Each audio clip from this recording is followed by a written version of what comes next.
Welcome to this latest edition of the Real Deal Podcast on this 7th of November 2019. I'm your host, the Real Gerald Quinn, discussing the world of sports and pop culture. As always, we are streaming live on my YouTube channel. Check it out at Real Deal Podcast. We will be, of course, putting this on Blog Talk Radio, Stitcher, Spotify, iTunes. You can find us all over the place. This episode should post anywhere from 15 to 20 minutes after, 20 to 25 minutes after this podcast is complete. A lot to talk on a now Thursday morning.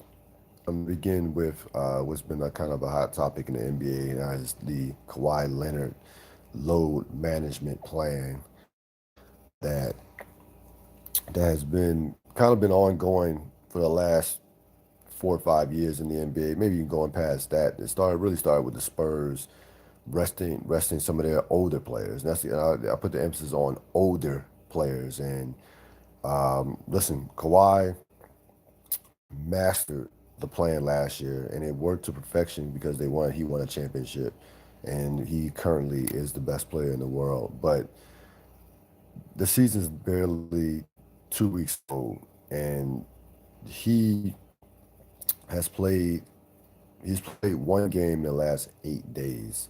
You're telling me that Kawhi Leonard can't play back to backs. He can't play two games in 8 days. And I get the Clippers doing this because this was the only way that the Clippers were going to get Kawhi Leonard, is that he was going to be able to control when he played and when he didn't play. Kawhi Leonard this season, you've already heard that number, the number 65, around 60 to 65 games that he will play this season. So that's great for the Clippers as a team. He should be well rested for the playoffs. But in terms of the overall NBA product, as far as the fan experience, it is a disaster for her. I mean, you got families, people all over the country paying ridiculous amounts of money to go see a Kawhi Leonard play, and there's a chance that he will be sitting out. He will be sitting out at any time. You can't even predict when he's going to sit out. So that is something that the NBA is going to look into seriously, and not just with this this fake, you know, load management committee or whatever that they have in terms of looking to sitting resting players or sitting this players that they had currently. That's not going to work out. There's no way you can prove that a player, they say some, the Clippers have come out and said this is due to a knee situation. We know he doesn't have a serious knee injury. We understand. We know the guy's averaging 29, 7 and 7. He's 29, 7 and 5. His knee is fine. There's nothing wrong with Kawhi Leonard's knee. So the NBA's plan the NBA doesn't have a real plan that can prevent this from happening. That's all there is to it. The NBA, right, is a players' league. The players dominate the league in every which way but lose. Adam Silver is a players' commissioner. Period. So until the next collective bargaining agreement comes up, until these television networks, whether ESPN, TNT, start cutting money and really threatening the Players Association, threatening the league, like, look, they can sit out games, but we're going to start taking away some of these, reducing some of these prices on these contracts as far as this television money. And let's see what the players think about that. And that's going to happen. I'm telling you right now, that's absolutely going to happen. The future probably would be to shorten the season to 70 games and basically give a edict that, hey, we expect that you guys are going to suit up all 70 games. Because again, the NBA, to their credit, and to Adam Silver's credit, has done everything, and I mean everything, to accommodate these players. There are less back-to-backs than there have ever been in the NBA in recent memory. Very few situations where you have 4 games in 5 nights. You had the week off for the All Star break. They have done every single. They have stretched out the season and still maintained the 82 games as far as you can do, as far as you can go without actually cutting games. So I think the next step is they're gonna have to just cut some games, and maybe some player salaries might have to get cut. Obviously, we want to give up some of that money because I'm not going. You're not going to play 70 games and then expect to. You're not going to play 70 games and expect the salary for 82 games. Like that, you get. A lot of us people who are hourly employees go to work for 8 hours. You expect 8 hours worth of pay. You're not going to get paid for 8 hours and do 4 hours of work. Well, some people do. Some people go to work and do a couple hours of work and get paid for 8 hours, but that's a whole nother conversation. So this is going to be a real sticking point in the next collective bargaining agreement in terms of negotiations. This is maybe one of the number one agenda, one of the number one topics that will be discussed in regards to the NBA. Again, I don't blame Kawhi Leonard. I don't blame the Los Angeles Clippers. I don't. Like I sat up here on this podcast in the summertime and just gave all credit, and rightfully so, to Uncle Dennis and Kawhi for his plan and for taking care of his body and for coming back last year, played has led Toronto to a championship. But with that being said, I can't put Kawhi up there. There's already this talk about he may be one of the top 30 players of all time. He's not. Top 25. I heard even people got him in the top 25 of all time. No, I'll put him in the top 35 to 40. Top 35. He's not in top 30 right now. Not definitely not top 25. But I can't put him up there all time with Jordan, Kobe, LeBron, guys of that ilk. Those guys played every single night. There's no load management for Kobe Bryant, LeBron James, Magic Johnson, Larry Bird, even guys like Isaiah Thomas. When those guys missed games, they were injured. That means something to me. It may not mean something to fans and to purists in 2019 who want to sit here and tell you that players can't play a certain amount of games without getting injured and all this analytics and all this, even though these players have the best trainers, nutritionists, they have the best in terms of private jets, they have everything that players in past generations did not have. The game is nowhere near as physical as it once was. Not even close. Not even close. So I don't want to hear it.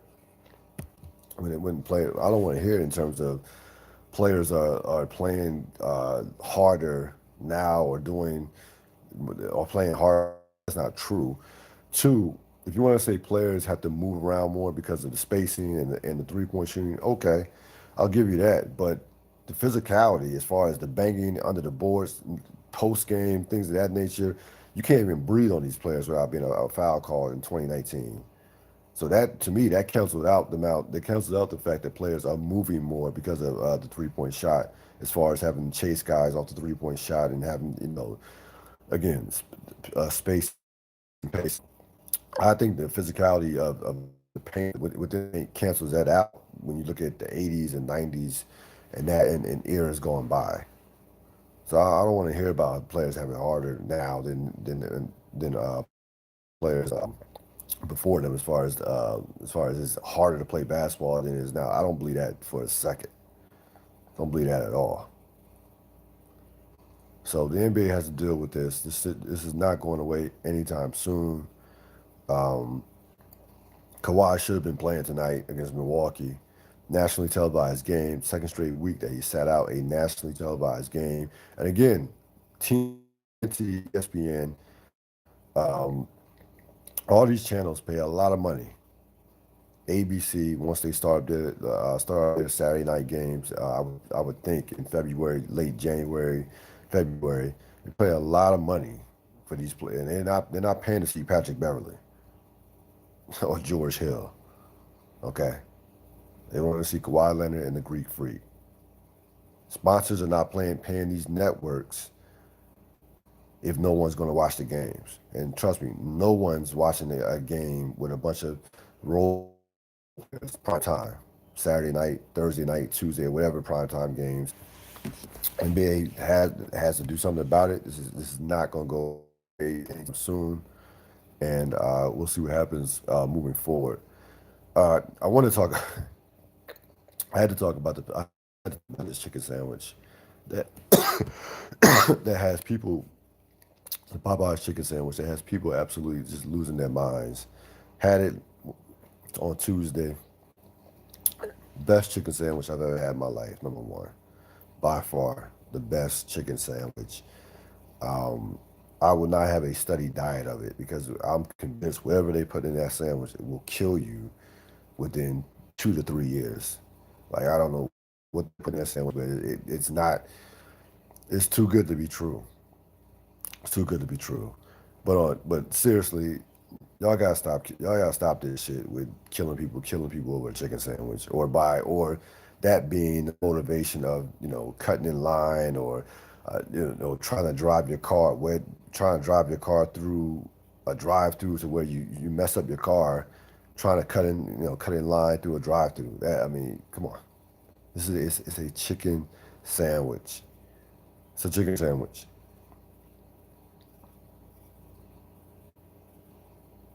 And it doesn't help that Popeyes has probably, some of the worst service that you'll ever see in terms of how they use their resources. Like Popeyes is like the Cleveland Browns of restaurants, where Chick-fil-A is like the New England Patriots.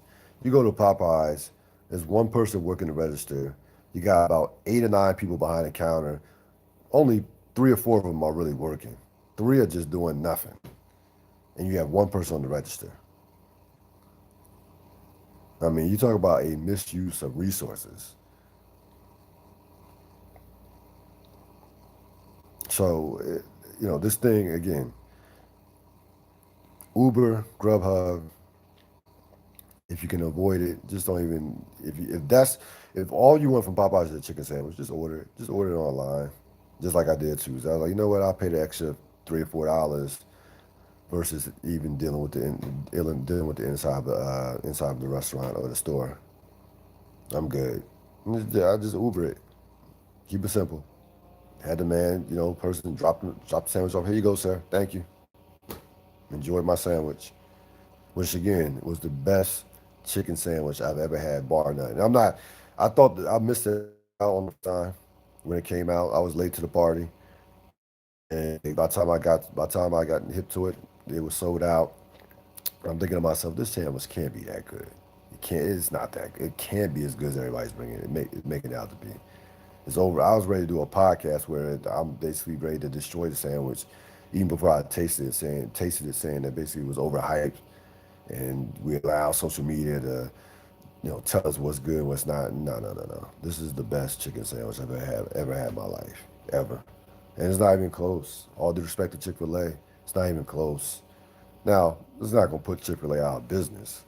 We know that, but if Chick-fil-A wants the title as fast food's greatest sandwich, they gotta go back to the lab. They gotta go back to the lab. That's all there is to it. They have to go back to the lab because right now that Popeyes chicken sandwich is by far and away the best chicken sandwich on earth that I've actually because I haven't been around the world, but the best chicken sandwich I've had domestically by far. Yeah,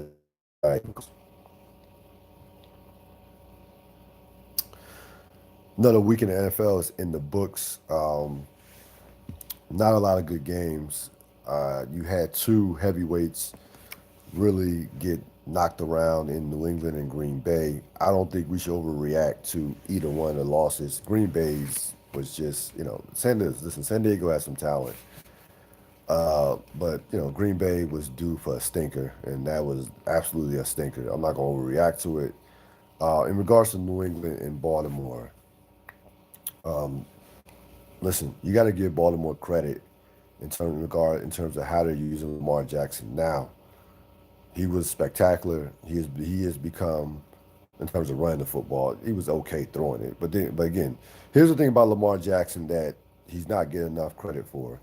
He does not turn over, for the most part, he does not turn over the football. He doesn't. And in that New England game, New England had been turning everybody over. Interceptions, fumbles, um, no turnovers. That was the key stat. Outside of at 210 yards rushing on 41 carries, but no turnovers. And we know what Belichick has done to first and second year quarterbacks. He hasn't. Matter of fact, that was the first time since 2004 that Belichick has lost to a first or second year starting quarterback. I would venture to say that Ben Roethlisberger was that guy in 2004. But give Lamar Jackson a lot of credit. Baltimore is a legit threat to get to the Super Bowl. I don't think they will, but they have to be considered in the conversation in the AFC, which is not very good to begin with. Once you get past New England, we'll see how Mahomes comes back with Kansas City. But give Baltimore a lot of credit. The blueprint was not to turn over the ball. They ran the ball down New England's throats. New England hadn't played anybody over the course of the season. This was the first real offense they played all season. I'm not again. We know New England, even coming in at 8-0, is not a dominant team. You understand that the running game is lacking. Tom Brady's not getting any younger, even though he's been okay. He's been pretty good this year. He hasn't been great, but hasn't been a considerable drop in his performance. But again, Belichick knows he has to protect Brady with the running game and with the defense. They're not going to win a Super Bowl because of Tom Brady. They're going to win a Super Bowl because they're going to be led by their defense, and they're going to have to eventually New England's going to eventually get their running game going. In regards to Green Bay, I don't know if it was something they ate the night before. They just were absolutely embarrassed by San Diego with the 26-11. It wasn't even that close. They got outgained, 442 to 184. Again, out of the conference, West Coast, AFC loss. It doesn't hurt Green Bay big picture. You're gonna have a loss, lose out of the division, out of the conference. So it doesn't hurt them as far as home field advantage. As far as winning a division, Minnesota also lost to Kansas City, which by the way is a horrible loss, losing to Kansas City without Mahomes. But we know Minnesota can be shaky at times with the passing game and sometimes with the consistency in terms of playing good teams. So you had that going on. But Green Bay, Green Bay is very. I think Green Bay is good. I'm not sure. I'm not sure Green Bay can get to the Super Bowl.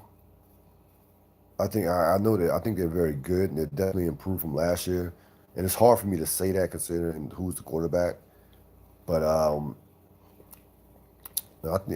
think about teams that can win the Super Bowl. I'm not ready to put Green Bay on that list. And again, I'm not reacting to what happened against San Diego. Even before that, I like Green Bay, but I don't love Green Bay. But we'll see over the course of the season. We'll see what happens because they are very much dependent on turnovers. They are they are very much dependent on turnovers.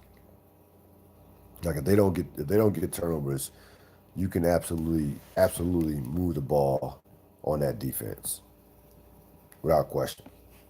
So we'll see if they can if that was just a blip in the season.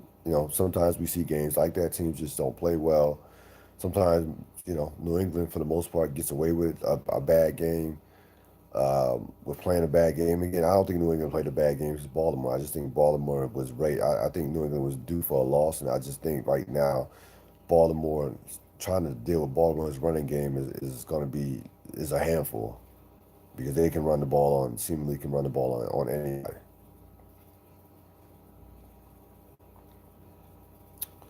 Of course, you had the. I wanted to talk about the Nationals. I did not get to get to do a podcast after Game Seven. Probably should have did one right after a post game after Game Seven. But the Washington Nationals, one of probably the most enjoyable championships of a team that I did not root for. That's not actually my team that I've had enjoyed watching over the course of my lifetime. This was a team that you could easily root for. This was a team that just battled from basically being down in every series, and a team again, an organization that absolutely did it the right way as far as how you build a team. That's with the starting pitching. That's with developing talent. That's with being patient. Um, Sitting Strasburg down 2012, um, and seeing what Strasburg did in the postseason, had one of the great pitching postseasons of all time in terms of going 5-0. And I think they will resign him. He's opted out. I don't doubt for a second that they will resign that Strasburg will be a Washington National in 2020. I don't now Rendon could be gone, but Strasburg, I expect Strasburg to be on the team next year in 2020. But it is one of the best, one of the great postseason runs, one of the most remarkable postseason runs in recent memory. The teams that they beat, the pitchers that they went through, to win two games on the road when you're down 3-2 on is that's a series that we will never see again. We will never, I mean, never see a series where all the road teams where the road teams are undefeated. I'm convinced in any sport that we'll never see a series like that. That was one of the strangest series that I've ever seen in my lifetime of watching sports, where all the road where the road teams not only won but basically dominated.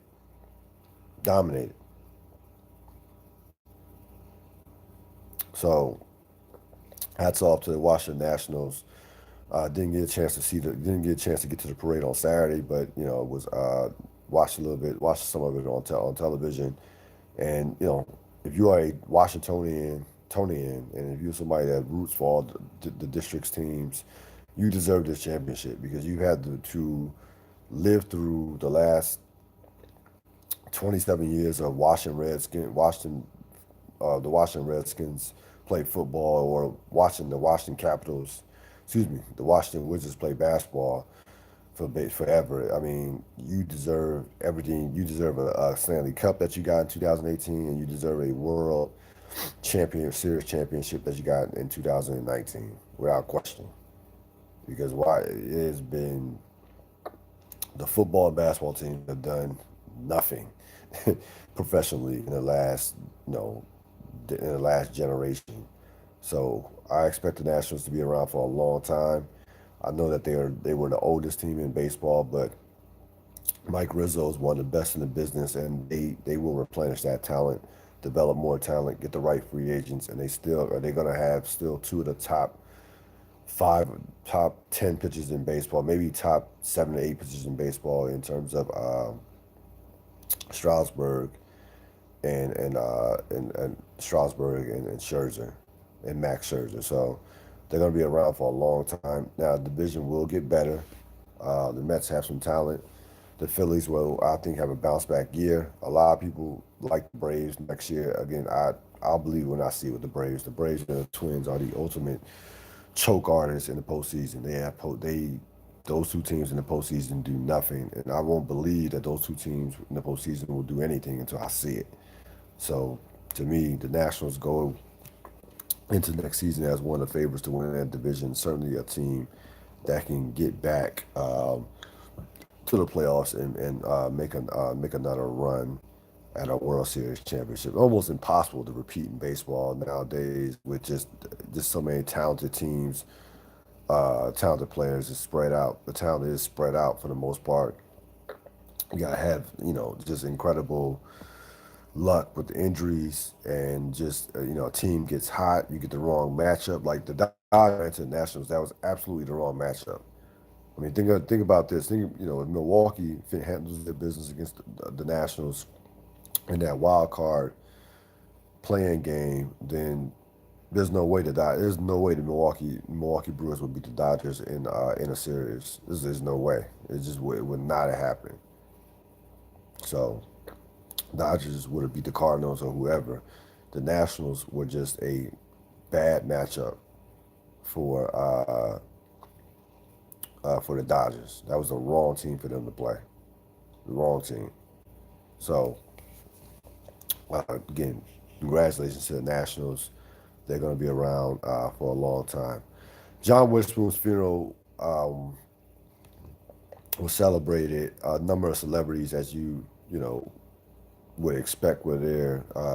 Ice Cube, Cedric the Entertainer, Marlon Wayne spoke, and with John Witherspoon, who I don't know how to categorize his career. He was around forever, and he was one of few, I would say, non-superstar comedians that could steal a movie in one scene. Like Boomerang, House Party, Friday. I would say Friday to a lesser extent because he had more airtime, screen time in Friday than he did probably in both House Party and Boomerang combined. But you talk about a scene stealing personality and a scene stealing star. He was as good as it gets from that standpoint in recent memory. With just again the Boomerang scene when he's when they're at the dinner table. I don't know, it was Thanksgiving dinner. Like it's a classic. I mean, it's a classic scene. And House Party. I paid $10,000 for this damn house, and I just I I mean that's somebody's pops. You can imagine somebody's pops complaining about a house party next door and sticking their heads out the window and saying what he said. Maybe not funny, but he was the definition of pops like that. Again, he did. I saw an interview with him that he did on Vlad TV, and he just said flat out, listen, part of his success was he accepted his age, and as he accepted his age, he's like, I'm gonna play. When I was younger, I played younger parts. As I got older, I played old man parts. He was like, I'm not gonna play these parts, not trying to be young, or trying to be or trying to be something that he wasn't. And that's the thing. You can tell somebody. You can tell somebody a lot of times who is genuinely authentic. And this who John, the John Witherspoon you saw on screen was probably the John Witherspoon that that probably was in real life. I mean, this is seems like this is who he was, and nothing but everything all the comedians that have spoke about him have nothing but raved about him in terms of his influence on their careers. And Marlon Wayans broke it down, talking about listen, he was a part that the Richard Pryor and his comedy staff and his writers, Eddie Murphy, Robert Townsend, those guys. Eddie Murphy demanded that John Witherspoon was be in Boomerang. Like Eddie Murphy told the powers that be, John Witherspoon was going to be in this movie. Period. Marlon Wayans said that they demanded that he play the role of Pops in the Wayans Brothers. See, NBC didn't wouldn't cast him. They said okay, and that's they ended up with the at that time the WB network. And really, that uh, the Wayans Brothers, the Robert Townsend show. What's the name of that Robert Townsend show? Not Parenthood. It might have been Parenthood. Show might have been. I don't think it was called the Parenthood. It was I forgot the name of the show. But those Buffy the Vampire Slayer. Those were landmark shows that really got that network, the WB, now the UPN at the time, now they call it the CW. That got that network rolling.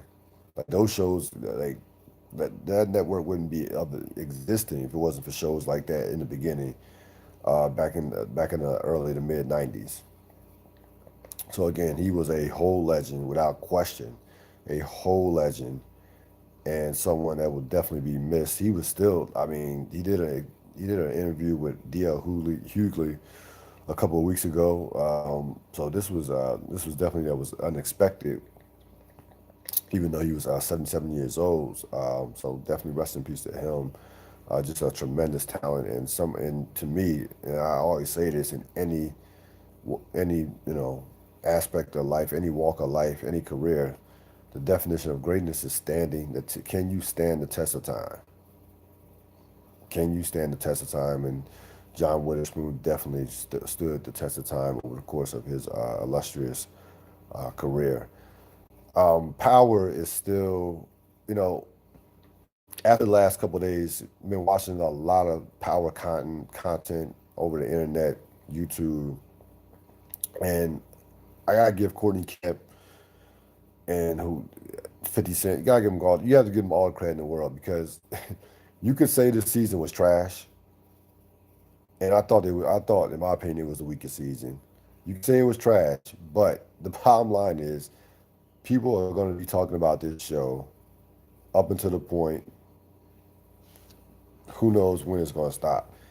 I thought that they would lose some momentum with having with a mid-season finale and not coming back to next year, not coming back to January, 2 months. People, holiday season, um, other shows coming back. Nah, no. The way they constructed the season, how the season ended, people are going to be talking about and wondering about who shot Ghost up until January 5th. Period. And I give credit where credit is due. I don't agree with them shooting Ghosts, and I think, in my opinion, killing Ghosts. But I understand why they did it. I exactly understand why they did it. So people are going to be in the amount of content that that's going to be eaten off Power. I mean, you saw the show I did on Sunday. I rarely do any podcast on one show. I think matter of fact, I'm trying to think. What's the last podcast I did about one show or episode show? I mean, we used to do those way back in the day. I did some podcasts on the last seasons, the final seasons of Boardwalk Empire and Breaking Bad. So I did those back to back years when we were doing podcasts with Chad Quinn and Rob Sapp in terms of breaking down those episodes. But that was like, I mean, that was years ago. That was at least now going on 5 or 6 years ago. It has been a long time since I do an entire podcast on one show, one episode, like 50, what was it, 50 minutes on Sunday? There's a lot to talk about. But listen, I, I, I give Courtney Kemp credit. I give Courtney Kemp a lot of credit. And listen, it seems like, those last 5 episodes, they're going to come back. They're going to talk about, they're going to write it from a standpoint of perspective of, the suspect's point of view. And maybe those 5 episodes all take place in one day based on that one day leading up to when Ghost got killed. But whatever it is, people are going to be talking about it up until the point where you have up until January 5th. And I thought that would be almost impossible to do with a 2 month layoff. I really did. I didn't think that people would thought it would lose some steam. It's only going to be gaining steam up until January 5th, especially considering the fact that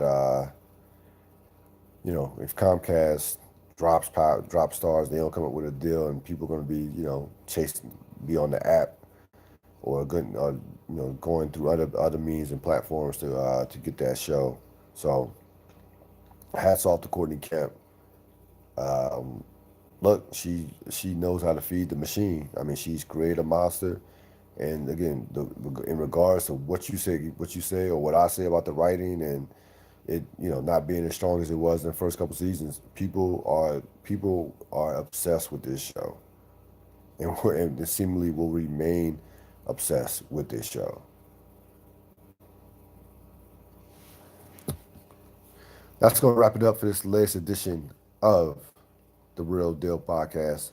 As always, you can catch this podcast on Stitcher, YouTube, Blog Talk Radio, and a number of other platforms. A number of other platforms over the internet. It will air on YouTube anywhere from 20 to 25 minutes after when we're done. Blog Talk Radio. As always, thanks for listening. This is the Real Deal Podcast, telling like it is with no apologies. I'm out.